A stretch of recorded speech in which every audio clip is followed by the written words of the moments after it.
I just finished reading The Outsourcing Bogeyman, and two things came to mind.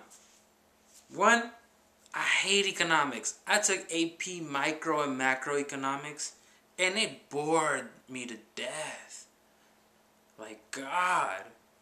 I mean, I understood everything. I mean, OMO buy means lower interest rates, blah, blah, blah.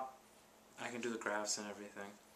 But that's besides the point. Two, it just reminds me of South Park's They Took Our Jobs! They took our job! They took our job! They took our job! They took our job!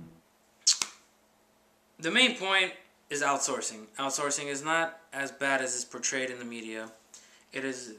The conclusion comes down to it is not what takes away jobs, I guess, white collar jobs, and it's more due in the lines with, is more due to the lines of improvements in technology, which I completely understand.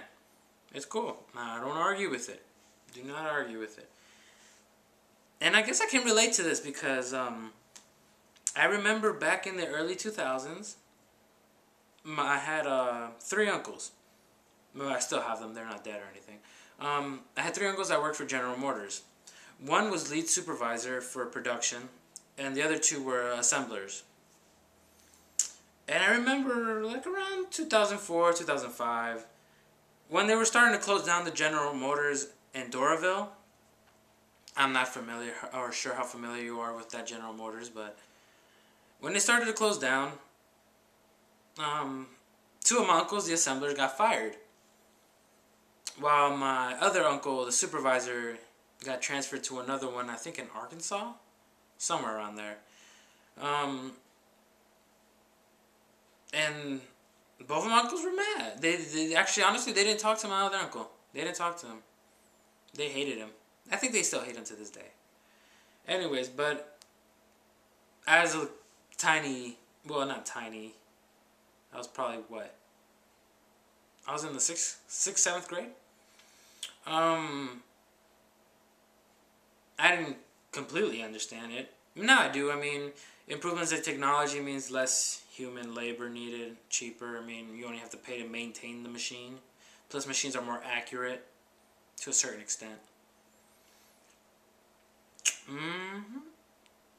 Now, speaking of this as a paper as a whole, I can see why you chose it around this time, since you argue it's an argumentative paper to write.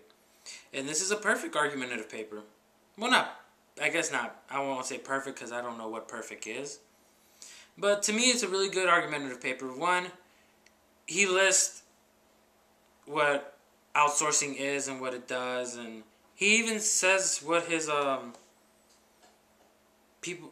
I'm sorry, I'm checking the damn table. And he's saying what critics would say about it and what most people fear. And he makes the greatest point to me, which is something I live by, and maybe is the reason I don't go to church, or I don't believe in, like, horoscopes, or I don't believe in the world ending in 2012 or stuff like that. Because it's, like he says, it's a recession. It's during times of recession. And it's just fear the public has. People fear that outsourcing is what's causing them to lose jobs, and when it really isn't. So, and it says there, when people start having jobs, outsourcing won't be a problem or won't be in the media as much. Which is true. It is true. Because I feel people need to fear something. Well, most people need to fear.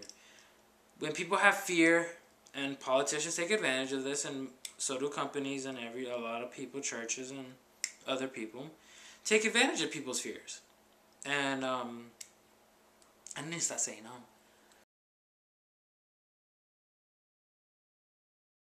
As an argumentative paper, it proves his point. It has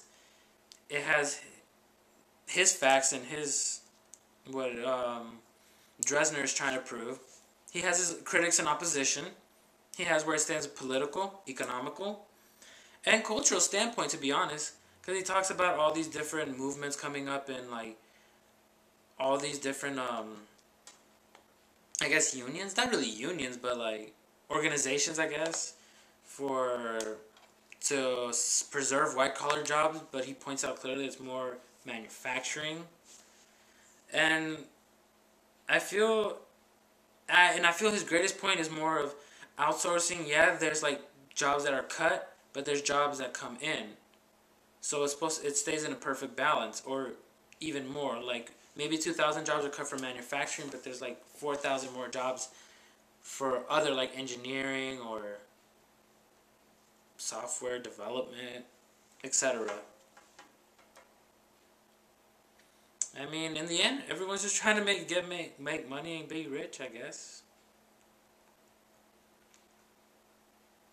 Besides that, I don't know, man. I just hate economics because economics infuriates me. Well, it only infuriates me because I feel like there's so many aspects to it. You can see it from an economic standpoint, a political standpoint, a business standpoint, a cultural standpoint, a religious standpoint, humanitarian standpoint. So there's so much I can say, and I don't want to like shoot off on a rant per se. I just don't want to go off and be like blah blah blah, blah, blah, blah, blah and talk about all these different things. Main point is jobs are going to be outsourced and they continue to be outsourced. This paper was written in 2004, which I can figure 7 years now that have passed. I was about to say 6. 7 years that have passed. Things have changed. Things have changed. But si es la vie. I'm not sure if you speak French. That means that's life.